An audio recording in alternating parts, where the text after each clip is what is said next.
You're watching Talking Points, a focus on the political scene in Lubbock and across the South Plains. And welcome back. Here's a look at some of the political headlines of the past week. Texas bars and restaurants are another step closer to permanently being able to serve mixed drinks to go. House lawmakers approved a bill to continue the governor's order meant to help save restaurants during COVID. Customers would be able to pick up sealed alcoholic beverages and get alcoholic drinks delivered in a tamper-proof container. I was surprised that it started in the first place a year ago, but I'm not so surprised now because, again, I feel like restaurants have done it responsibly, and I feel like there hasn't been any negative reason or any reason at all why we shouldn't keep up with it. And yeah, I'm glad to see the state is moving forward with it. The House bill now goes to the Senate, where a similar bill is waiting to be heard in committee.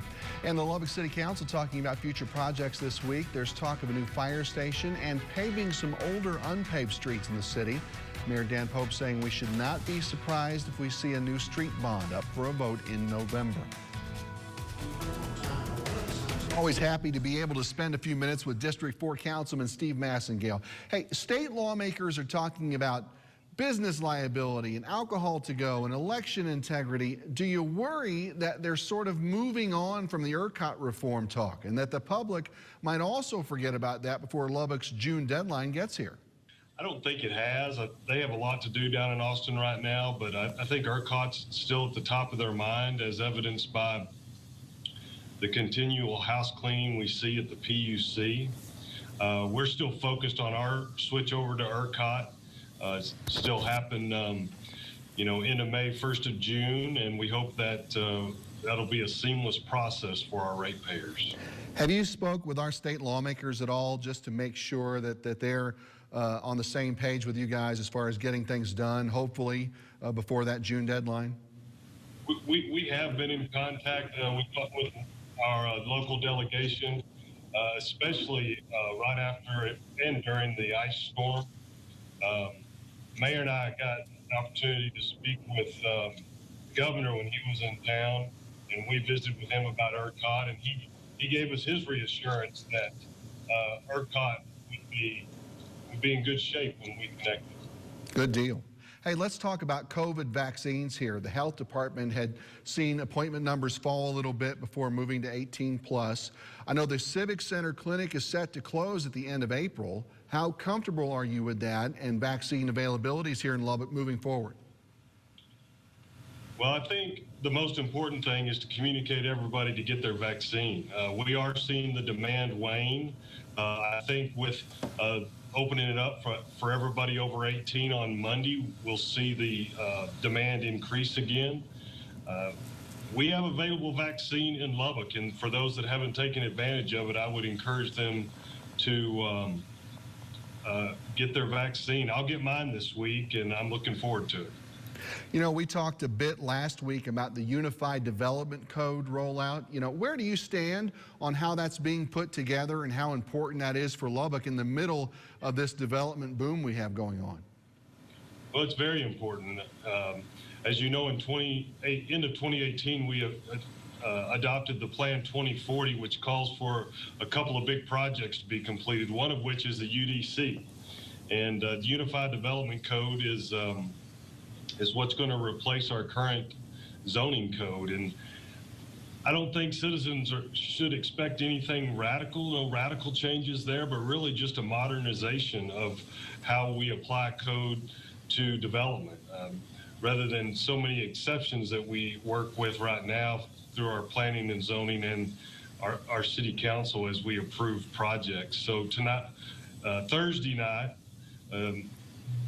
would have been a combined planning and zoning city council meeting to discuss the third module of the UDC. And there's a lot of information on the city website if you're interested, and there's also an opportunity for you to give input if you're interested. Boy, take advantage of that if you can too, because that's just big stuff. What's the feedback are you hearing from folks so far about the latest downtown development plans? I know you had asked for thoughts on the park area. How's that gone? We just recently had an opportunity for people to give input on the downtown civic park. We had over 1,000 unique pieces of input to that. mostly all favorable with good suggestions from citizens. I think people are very interested in this concept of a central park that would anchor downtown. It's one of those projects that I believe is catalytic. I believe that it will spur other interest and other investment in downtown, and that's what the goal is. We want businesses downtown, we want retail downtown, we want people living downtown, and we're fortunate that we've got all of those things in play right now. Downtown Lubbock should really be a great place to go. It's got to start with people wanting to live down there, right? What's the latest on development down there? I know Texas Tech had talked about doing something down there too, right? You're right, Brian. You got to have people living downtown to bring retail and restaurants downtown, and you need restaurants and dining and retail to get people to live downtown. So it's kind of a chicken and an egg situation. You know, the Metro Loss is being remodeled right now for apartments. There is a Texas Tech graduate student project that is soon to start. It's just south of the Mahon Library.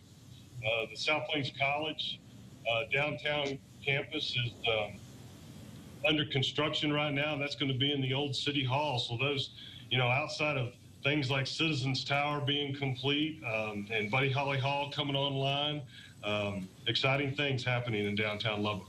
A lot of this development, though, has to hinge a little bit more on planning. And how do you plan when you don't really have any idea now what the public's tastes are even going to be when we really do emerge from this pandemic? I mean, do you take those kind of things into consideration?